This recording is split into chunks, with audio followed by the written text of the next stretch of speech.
Boa noite, meus amados irmãos, que a maravilhosa graça do Senhor seja com cada coração aqui nessa noite. Em primeiro lugar, eu gostaria de agradecer o convite para ser preletor nessa conferência tão importante no meio reformado. Para mim é uma grande honra, sem dúvida nenhuma, mas eu também fiquei muito empolgado com o fato de ser nessa igreja, porque a minha esposa é filha dessa igreja. Ela nasceu aqui, ela cresceu aqui, serviu ao Senhor por muitos anos, e hoje ela serve a Deus comigo, muito melhor comigo do que nessa igreja. Ok, mas essa não é a parte boa da história. A melhor parte, eu diria, é essa com certeza, mas há uma outra parte não muito boa. A última vez que eu preguei aqui, uma pessoa morreu, reverendo. Mas fique tranquilo, a culpa não foi do meu sermão, não foi do meu sermão. Na verdade, era o ofício fúnebre do tio-avô da minha esposa. Ele havia sido presbítero aqui por muitos anos, o seu Domingos Martins, e o ofício fúnebre dele foi aqui. E a família dele, que é a família da minha esposa, me convidou então para falar e trazer uma mensagem aos corações.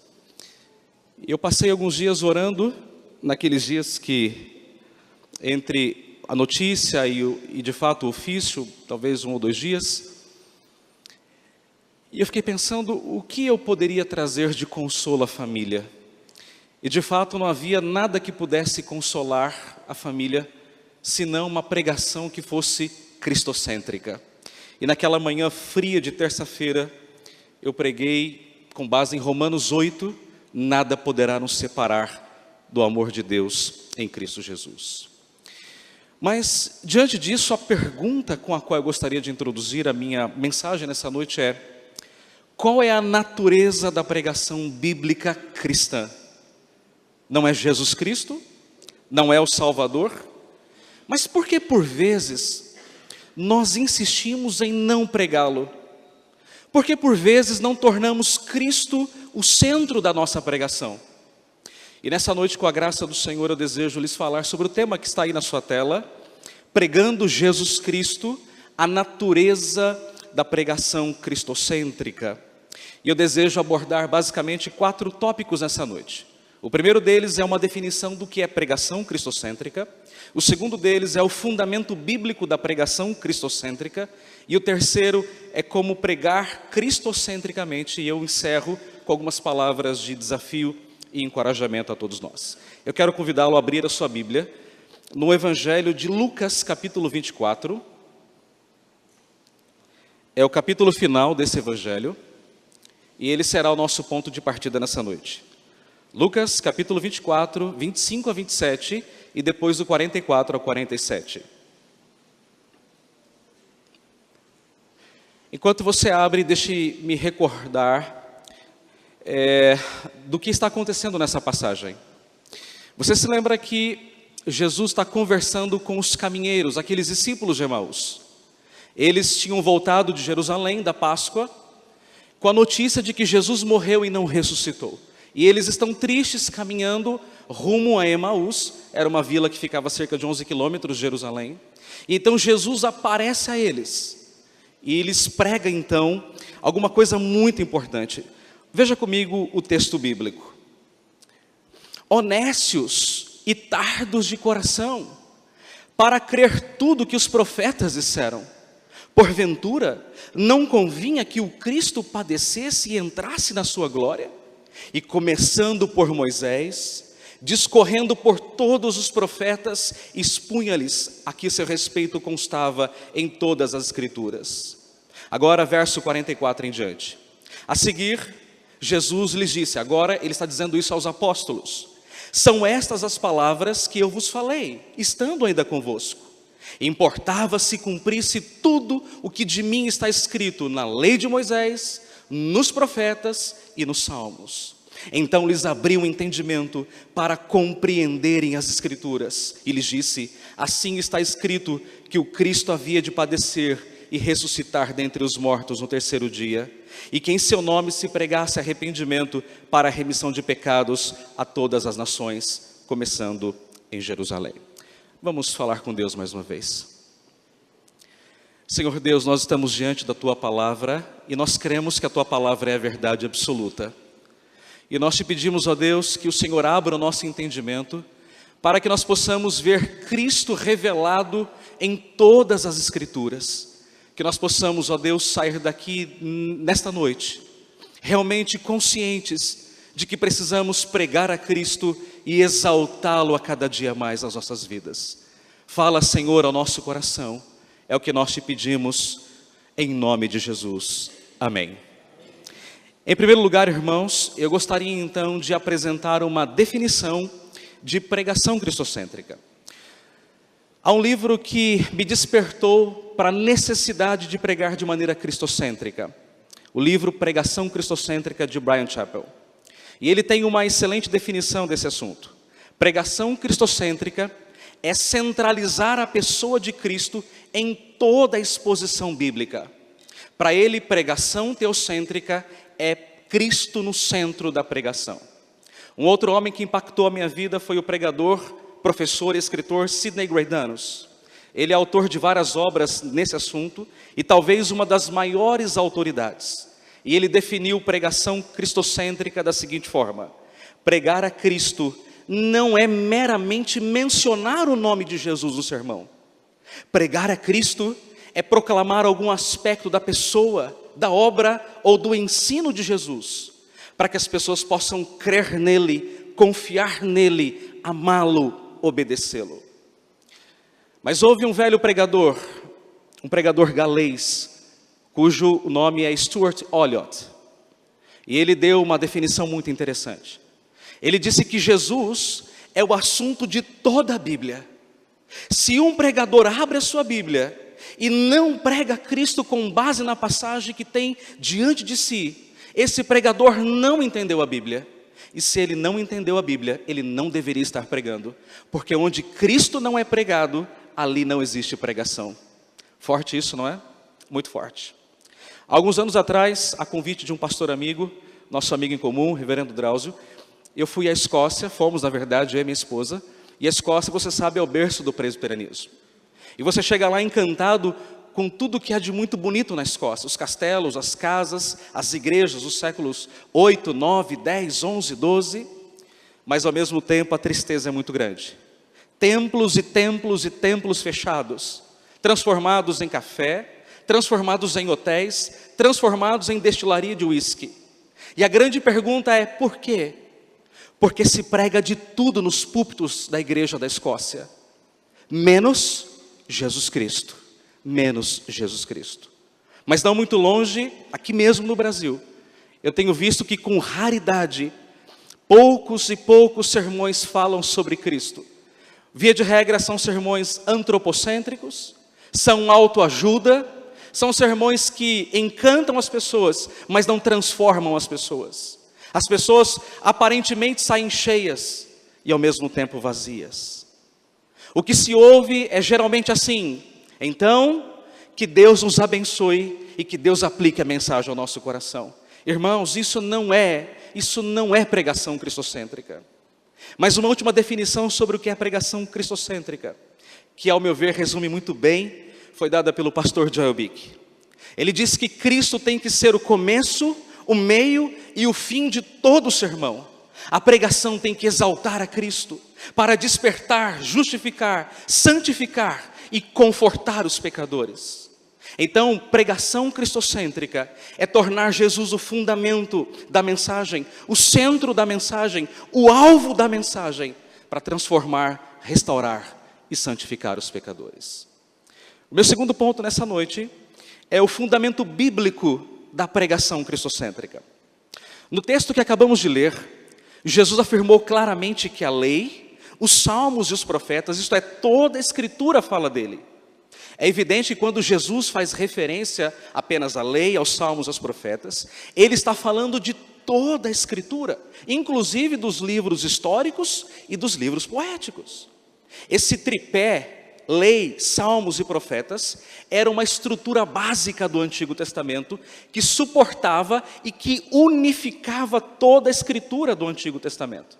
Então, se Jesus disse que toda a Bíblia fala dele, mas eu não o prego, o problema não está na palavra, o problema está em mim, que não consigo enxergá-lo lá, não é verdade? Você haverá de concordar comigo que não é tão difícil pregar a Cristo naquelas passagens claramente messiânicas. Por exemplo, Êxodo capítulo 12, a Páscoa, o Cordeiro da Páscoa, ou o Salmo de número 22, que fala do sofrimento do Messias, ou Isaías 53, que fala do sofrimento do servo sofredor. Mas é aqui que reside a questão. Jesus disse que toda a Escritura fala dele. É evidente, irmãos, que Jesus, ele não está em cada versículo da Bíblia, como também é evidente que cada versículo deve ser considerado dentro de um contexto mais amplo. Logo, de um modo específico ou de um modo mais amplo, toda a Bíblia me leva à pessoa de Cristo. E por quê? Porque Cristo é o centro das Escrituras. Deixe-me fazer uma pergunta. Como os crentes da antiga aliança eram salvos? Pelas obras da lei? Evidentemente que não. Evidentemente que não. Eles eram salvos pela fé no Messias que haveria de vir. Como é que os crentes da nova aliança são salvos? Pelas obras da lei? Evidentemente que não. Eles são salvos pela fé no Messias que veio. Então a antiga aliança, a lei, os salmos, os profetas estão dizendo: ei, olhem para trás, vejam o que Jesus fez. Ou melhor, olhem para frente, vejam o que Jesus fez por vocês. Mas a nova aliança está dizendo justamente o contrário. Ei, olhem para trás, vejam o que Ele fez por vocês. A velha aliança diz: olhem para frente, creiam no Messias. A nova aliança diz: olhem para trás, creiam no Messias. Desde a queda do homem em Gênesis capítulo 3, nós vemos Deus então anunciando a redenção, no verso 15, o chamado proto-evangelho.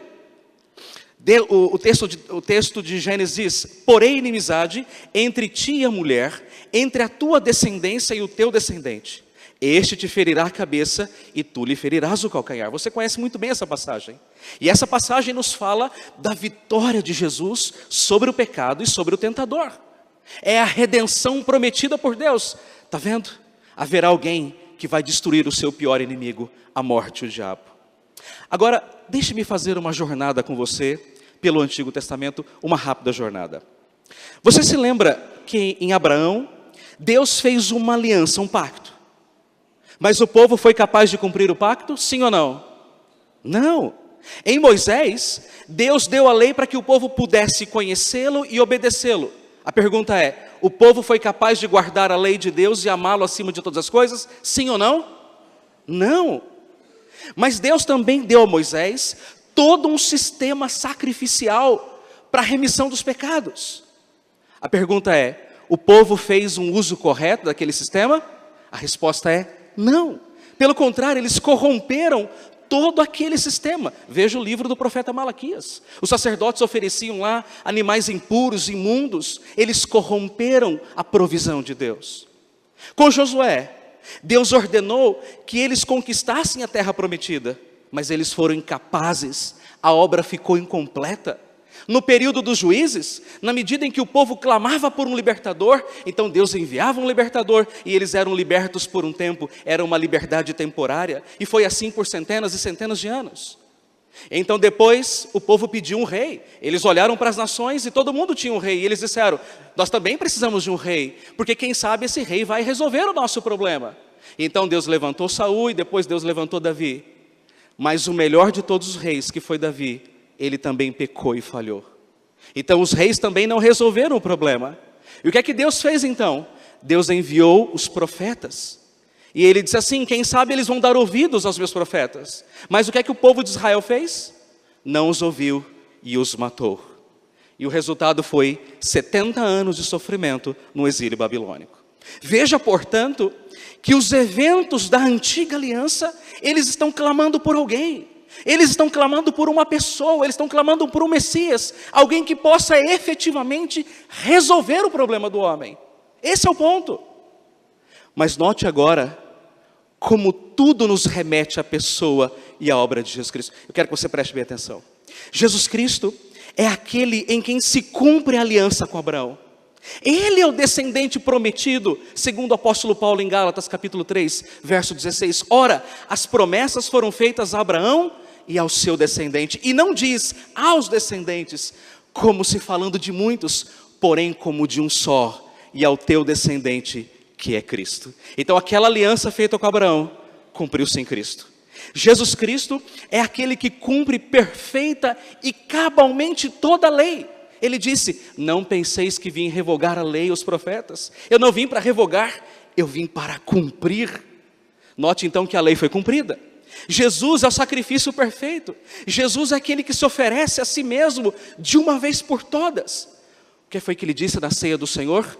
Este é o meu corpo, este é o meu sangue, que é derramado em favor de vós, para a remissão dos vossos pecados. Então, ele cumpriu todo aquele sistema sacrificial da antiga aliança. O centro da mensagem apostólica é Cristo, creiam nele.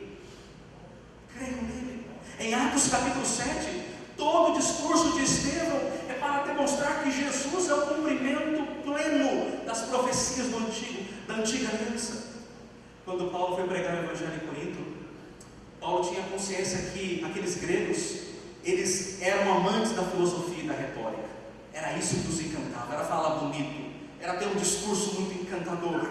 Mas a Bíblia diz que Paulo colocou aquilo tudo de lado, e ele escreveu e disse assim, eu, irmãos, quando fui ter convosco, anunciando-vos o testemunho de Deus, note bem, não o fiz com ostentação de linguagem, de sabedoria, não usei retórica, porque decidi nada saber entre vós, senão a Jesus Cristo e este crucificado. E foi em fraqueza, temor e grande temor que eu estive entre vós. E a minha palavra e a minha pregação não consistiam em linguagem persuasiva de sabedoria, mas em demonstração de espírito e de poder, para que a vossa fé não se apoiasse em sabedoria humana, e sim no poder de Deus. Essa é a mensagem do apóstolo Paulo. Paulo está dizendo, Cristo é o centro da minha pregação. Eu coloquei de lado a filosofia, a oratória, o conhecimento, as línguas, para que Cristo fosse exaltado, para que a fé de vocês não se apoiasse no pastor da igreja, mas no Senhor, que é o Salvador.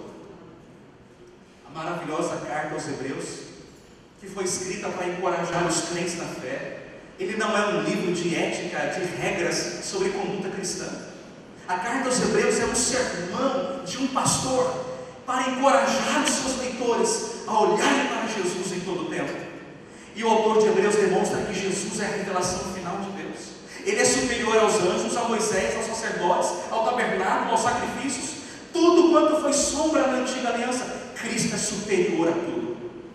Agora, quando nós chegamos no capítulo 11 da carta, e nós sabemos que esse capítulo 11 é conhecido como a galeria dos heróis da fé. E lá nós temos Abel, Enoque, Noé, Abraão, Jacó, Moisés, Davi, etc. Mas a pergunta é, como foi que aqueles homens venceram? Como foi que aqueles homens entraram para a galeria da fé? Foi porque eles foram bons? Foi porque eles cumpriram as normas de Deus? Absolutamente não. Eles foram salvos pela fé no Messias, no autor e consumador da sua fé. Meus queridos pastores, seminaristas, a sua pregação deve fazer o seu povo olhar para Jesus, a despeito das limitações e pecados deles. Eu insto com vocês essa noite, meus irmãos, encharquem, inundem, transbordem os seus sermões da pessoa e da obra do Senhor Jesus Cristo. Mas do que nos fala o último livro da Bíblia? Do que nos fala o Apocalipse? Nos fala de símbolos estranhos? Nos fala de códigos subliminares? Nada disso. Apocalipse nos fala do Jesus ressurreto, glorioso, aquele que vive e que reina para todo sempre. Mesmo que a igreja passe por lutas, por perseguições, por tribulações de todo tipo, Jesus prometeu que estaria com ela pelos séculos dos séculos, e que num dia glorioso Ele virá para buscá-la, e então nós reinaremos com Ele por toda a eternidade. Irmãos, essa é a mensagem da Bíblia, Jesus Cristo. Não há outra mensagem, não há outro conteúdo, não há outro assunto, não há outra verdade para ser pregada. Nada decidi saber entre vós, senão a Jesus Cristo e este crucificado.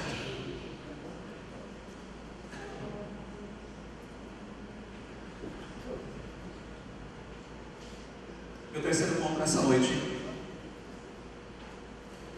é como pregar cristocentricamente? Em algum momento deve aparecer. Eu espero que sim. Então, como pregar cristocentricamente? Por alguns anos eu tenho estudado e me debruçado sobre este assunto. E é algo que eu tenho perseguido com entusiasmo, paixão no meu coração. E Deus sabe disso. E os meus alunos do seminário também sabem disso. E eu sei que às vezes no desejo sincero de encontrar Cristo na Bíblia, especialmente no Antigo Testamento, nós corremos o risco, por vezes, de avançar o sinal da boa hermenêutica cristológica. Por isso, eu gostaria de dizer que nós não precisamos encontrar Cristo em cada pedra de Israel ou em cada detalhe do tabernáculo. Alguns irmãos nossos do passado, foram muito adiante e se inclinaram para a alegoria. Alguns viram a cruz em tudo aquilo que era madeira. Diziam, a Arca de Noé é a cruz de Cristo. Mas a Reforma, no entanto, com uma hermenêutica muito mais sólida, abriu o caminho para uma interpretação mais cristocêntrica, mais sólida, digamos assim. Os puritanos, eles foram mestres na arte de pregar a Cristo. Apenas para citar de passagem, os puritanos afirmavam que a pregação onde Cristo não é preeminente, isto é, não tem um lugar de honra, não é uma pregação experiencial válida. Thomas Adams disse que Cristo é a essência de toda a Bíblia. Notem, ele é profetizado, ele é tipificado, ele é prefigurado, ele é mostrado, demonstrado, encontrado em cada página, quase que em cada linha da Bíblia. Essa citação está naquele livro Teologia Puritana, com desconto especial e com direito autógrafo daqui a pouco. Comprem o do Loretti e se deleite nos capítulos 43 e 44, que fala desse assunto. Em termos mais atuais, há dois homens que têm marcado o estudo nesse campo. Um deles é Bryan Chapell e o outro é Sidney Greidanus. Talvez você não saiba, mas Greidanus, que para mim é um dos maiores especialistas e mestres nessa matéria, ele nem sempre foi um pregador cristocêntrico. Ele conta na introdução ao seu livro Pregando Cristo a partir de Eclesiastes, que depois de uma série de exposições no livro da Bíblia, um crente, nesse livro de Eclesiastes, um crente se aproximou dele e ele disse, pastor, sem dúvida, são ótimos sermões, mas para serem pregados numa sinagoga. Foi aí que ele se despertou para estudar o assunto. Com Bryan Chapell não foi diferente. Por vários anos, ele pregava assim na congregação dele: faça isso, pare de fazer aquilo, ame a sua mulher, não minta, seja honesto, obedeça aos seus pais, seja alguém honrado, não seja ansioso, guarde o dia do Senhor. Mas ele percebeu que com o passar do tempo, aquilo não produzia frutos, aquilo não trazia mudança na sua congregação. Então não passava de um moralismo com cara de evangelho. Mas certo dia, Bryan Chapell encontrou um livro, e esse livro era o livro de Sidney Greidanus. E aquilo então caiu como um colírio nos seus olhos, e ele percebeu o quanto ele estava errado. E a partir dali, ele começou a estudar o assunto, até que ele se tornou um pregador cristocêntrico para a glória de Deus. Então, o que eu irei apresentar aqui muito rapidamente é o fruto de anos de estudos desses homens. E meu alvo aqui não é esgotar o assunto, não há tempo para isso.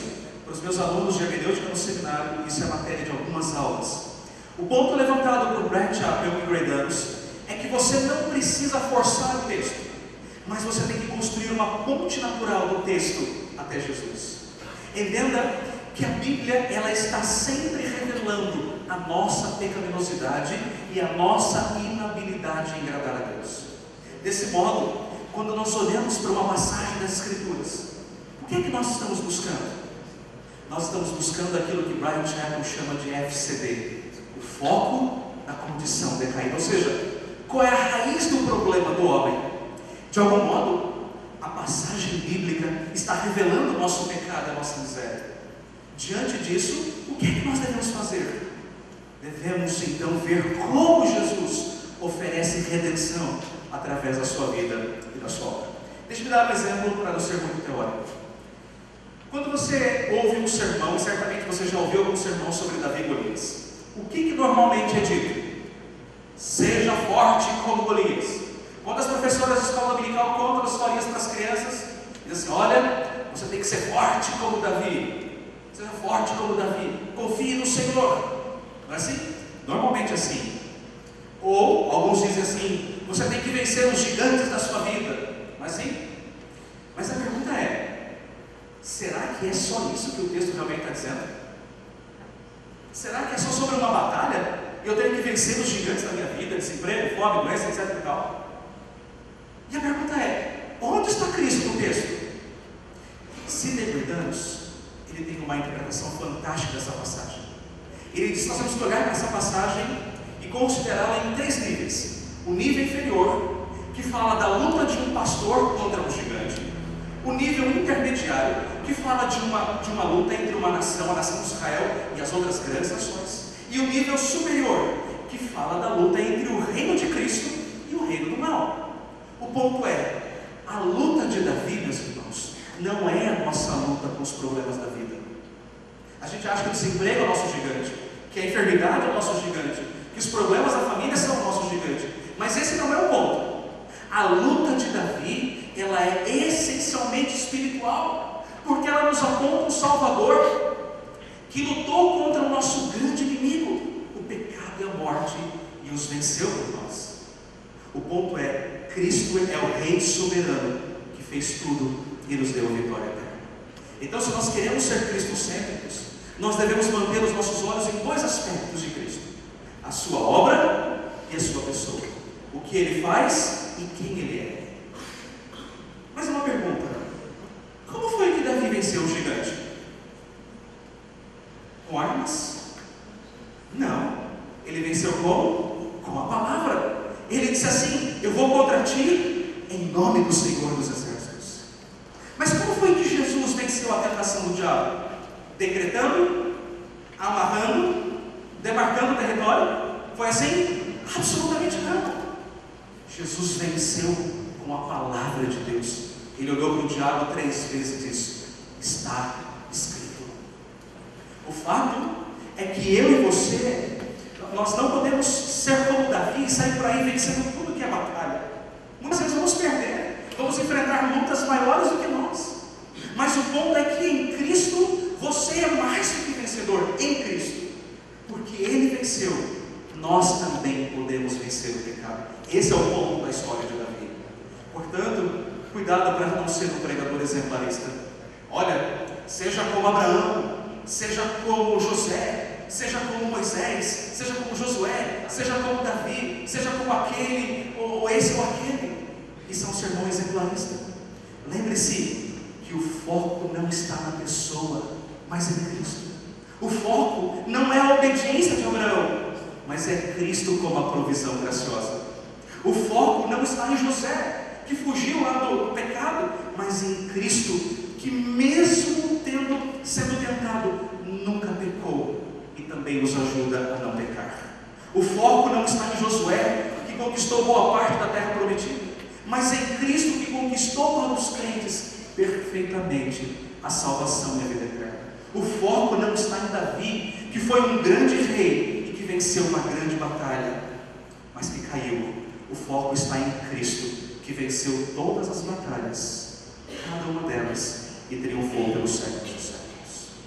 Meus queridos, tirem os seus olhos dos homens, coloquem os seus olhos nos atos redentores de Cristo na cruz do Calvário. Se você deseja estudar mais esse assunto, eu gostaria de indicar para você 4 livros em língua portuguesa, que serão colocados aí. O primeiro deles é Pregação Cristocêntrica, de Bryan Chapell. Ele é o livro que vai abrir o caminho. O segundo livro é Pregando Cristo a partir do Antigo Testamento e Pregando Cristo a partir de Gênesis, ambos de Sidney Bridance. Ele vai colocar no asfalto desse caminho. E Pregando toda a Bíblia como escritura cristã, de Graham Goldsworth.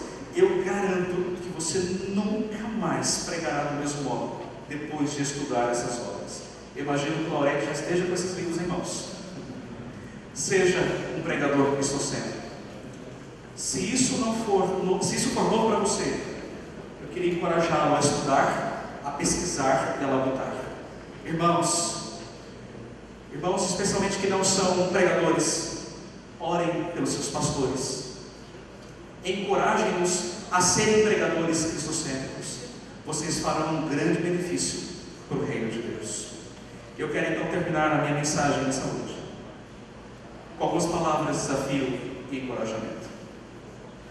Talvez uma pergunta que esteja na sua mente é a seguinte: o que muda de uma pregação para uma pregação cristocêntrica? E a resposta é: tudo muda.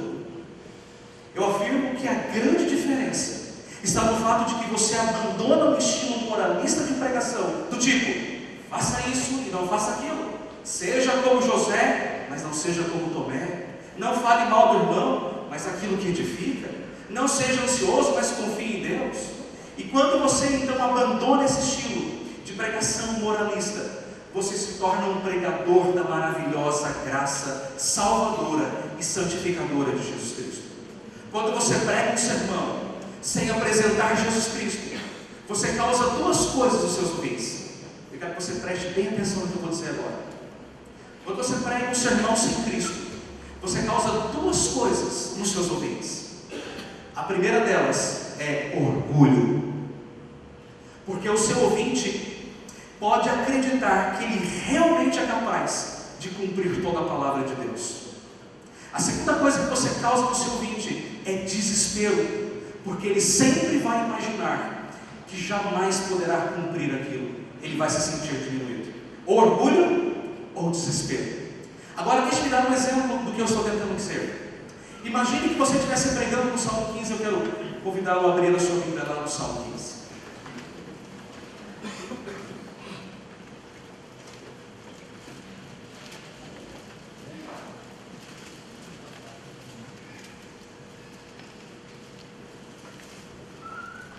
Acompanhe atentamente a leitura. Quem, Senhor, habitará no teu tabernáculo? Quem há de morar no teu santo monte? Em outras palavras, a pergunta é: Senhor, quem é que vai para o céu? Quem é que pode entrar na glória e morar com o Senhor eternamente?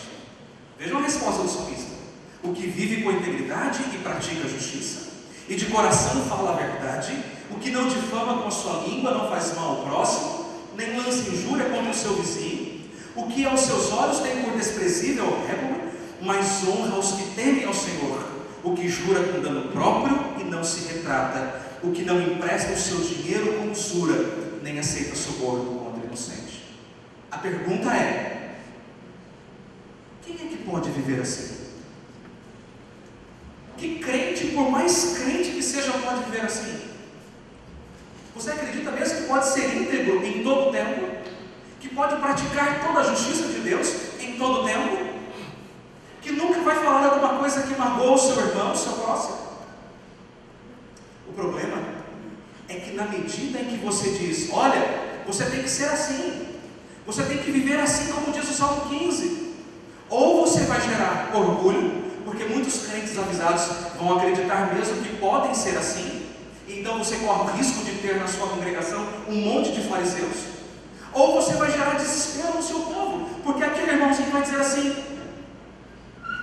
nunca vou conseguir ser assim, eu sou pecador demais. Então a pergunta é: qual é a solução? A resposta é Cristo. E então você pode dizer finalmente assim para os seus ouvintes: a Bíblia fala de alguém que viveu tudo isso de maneira perfeita. Ele cumpriu cada item do Salmo 15, e o seu nome é Jesus Cristo. Ele viveu isso no seu e no meu lugar. Ele fez o que você e eu não poderíamos fazer. Você não tem mais que fazer isso para ser aceito diante de Deus. Deus te aceitou por aquilo que Cristo fez no seu lugar. Então você termina dizendo assim para o seu povo: então agora procure cumprir a lei de Deus, mas lembre-se que você vai falhar em algum momento. Mas há alguém que não falhou, e esse alguém que não falhou vai te dar graça para cumprir a lei do Senhor. Então você termina com encorajamento dizendo: olhem firmemente para o autor e consumador da fé, Jesus Cristo. Queridos pastores, queridos presbíteros, seminaristas, irmãos, preguem cristocentricamente, aconselhem cristocentricamente, ensinem cristocentricamente. Adorem cristocentricamente. Disciplinem cristocentricamente. Amem-se, perdoem-se cristocentricamente. Tudo é por causa dele e para ele, porque de eternidade a eternidade esse nome é louvado nos céus e na terra, irmãos. O sermão cristocêntrico, ele evita o moralismo e toca a experiência do seu povo. Joel Bick chamou isso de um sermão experiencial, que toca a vida prática do seu povo.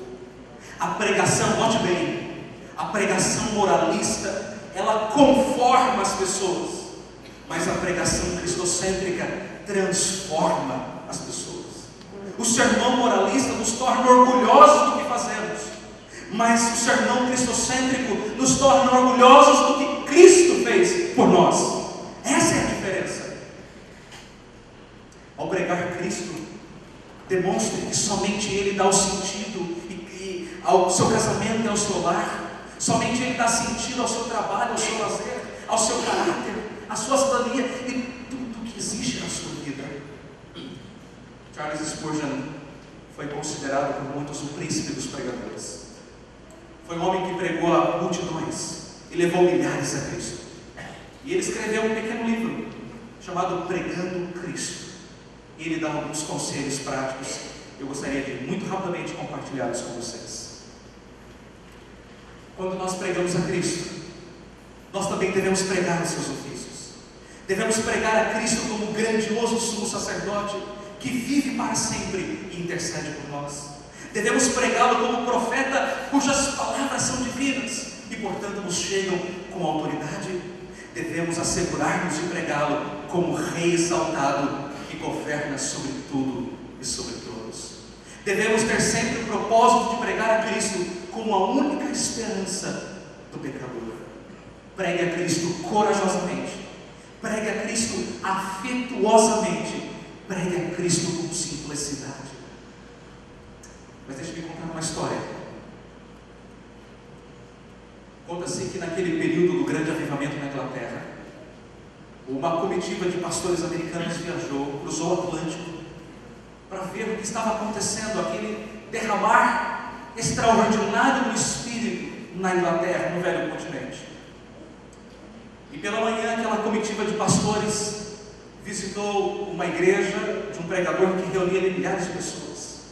E aquela comitiva então entrou, assentou-se, prestou o culto e saiu dali dizendo: que pregador fantástico, que oratória, que eloquência.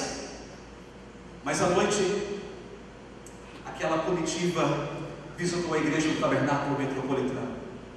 Era a igreja pastoreada por Charles Spurgeon. E aquela comitiva de pastores entrou, sentou-se, adorou o Senhor, e então saiu dizendo: que mensagem preciosa, que Salvador maravilhoso. Irmãos, que os seus ouvintes deixem os seus templos com os seus corações ardendo por Cristo, à semelhança daqueles discípulos de Emaús em Lucas 24, quando depois que Cristo partiu, eles disseram um ao outro: porventura não nos ardia o coração quando Ele nos expunha as Escrituras. Meus irmãos, que domingo após domingo vocês saiam dizendo: que Cristo maravilhoso. E para concluir, eu quero dar uma citação de um pregador puritano que disse o seguinte: apresente tanto quanto você puder do Cristo glorioso. Sim, que o seu lema, o lema do seu ministério seja esse: Cristo é tudo. Que outros apresentem do púlpito fábulas, modismos, coisas que não edificam, vãs filosofias, mas que nós nos especializemos em pregar Jesus Cristo, o único e suficiente Salvador. Meus irmãos, que Deus os abençoe e que Deus nos torne pregadores, adoradores cristocêntricos. Vamos orar. Senhor, nós te agradecemos pela tua palavra. Nós te agradecemos porque toda a Escritura aponta para Jesus Cristo. Como não pregá-lo? Como não falar dele nos nossos sermões, nos nossos estudos, nos nossos aconselhamentos? Ó Senhor, ajuda-nos a ser pregadores cristocêntricos. Ajuda-nos a exaltarmos a Jesus Cristo. Ajuda-nos a elevar o seu nome acima de todo nome. Senhor, nos abençoa. E levanta, Senhor, uma nova geração de pregadores comprometidos com a Tua Palavra e comprometidos com a pregação cristocêntrica, para a glória do Teu nome e para a edificação da Tua Igreja. Em nome de Jesus Cristo. Amém, Senhor.